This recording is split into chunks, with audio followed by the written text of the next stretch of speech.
Darvin for everything in that game and how incredible it was both ways. Just how about Lonnie Walker in the fourth quarter? He hadn't scored up to that point, hits the three, ends up getting 15 points. Where did you find the trust to bring him back into the lineup, and what did you think as you watched that tonight? You know, as I've stated before, not only do you have to be on your P's and Q's, you know, dotting your I's, crossing your T's defensively, but another element that you have to do versus this phenomenal Warriors team. I mean, I just told the team in the postgame speech, there's no other team on earth that plays the way they play and put you in like precarious positions that they do. They play with such speed and east, west, north, south. Their IQs, I mean, their chemistry, their rhythm, and when they're hitting like they were during, especially the second and third quarters, you know, it's daunting. But one of the elements of trying to, you know, stay close and hopefully come up with the victory is also keeping the scoreboard moving on your side. And, you know, we had an unfortunate loss up there, 27-point deficit, but going into that fourth quarter, you know, you kind of start thinking smart, thinking with your head and not your heart. How can you, you know, build up some equity for the following game? And that comes in the form of resting, you know, your heavy minute guys and just, I want to say throwing in the towel, but really just being realistic with yourself about what the outcome is going to be. It's their night, so we look for different ways how we can get better or find something, and that was the case. Lonnie came in, played well, and let me just back up and say this, man. The kid is a beautiful kid. You know, he fell out of the rotation through no fault of his own. We make the trade, you know, he had an injury. It's just a lot of different circumstances, and that wasn't his fault. But he remained a trooper, remained professional, remained high-spirited, positive, and really kept working on his game, attacking his game every day, really staying locked in on the information, especially during these playoffs up to the point where, you know, he was able to crack the rotation. And, you know, when your mind and your heart is in a good place, the body follows. And I've seen a ton of kids play with them, coach them, where, you know, there's nothing but negative because their individual circumstances aren't what they would hope them to be. And then when they do get an opportunity unexpectedly, they fail miserably. And so kudos to him, shout out to him. You know, he was huge for us tonight. Our team captains talking through coverages, matchups, LeBron in particular, just everybody, the dialogue, you know. We get frustrated because we know we could be doing things better. And the one thing we did, you know, I think it was 6:02 on the clock, fourth quarter, Bron said, come on, man, whatever's done is done. From this point forward, let's go be great.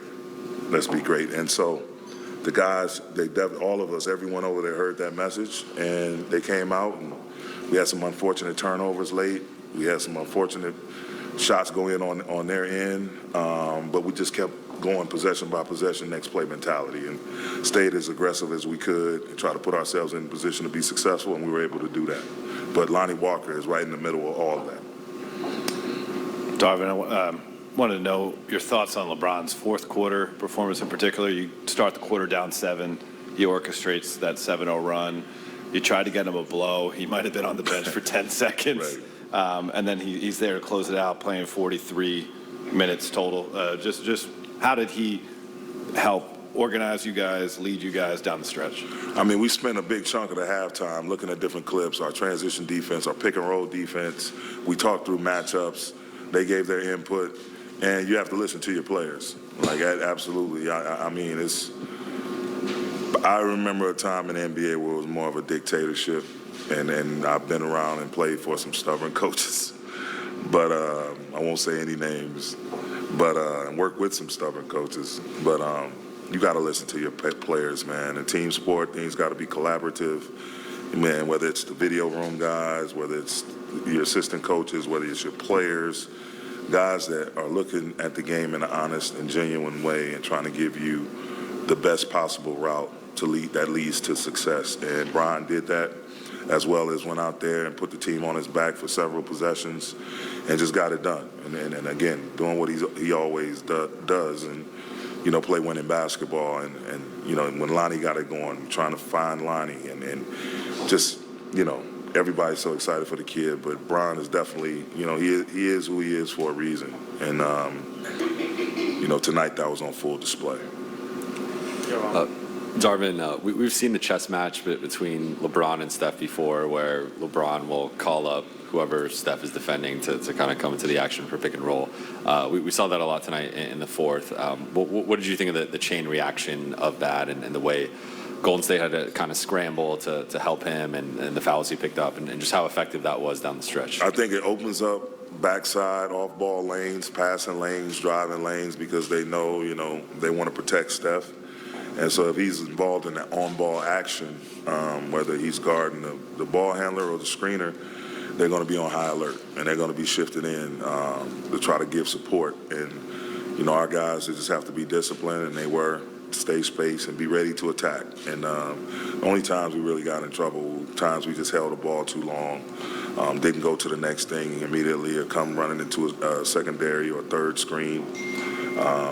But all in all, we were able to use that and be really, really effective.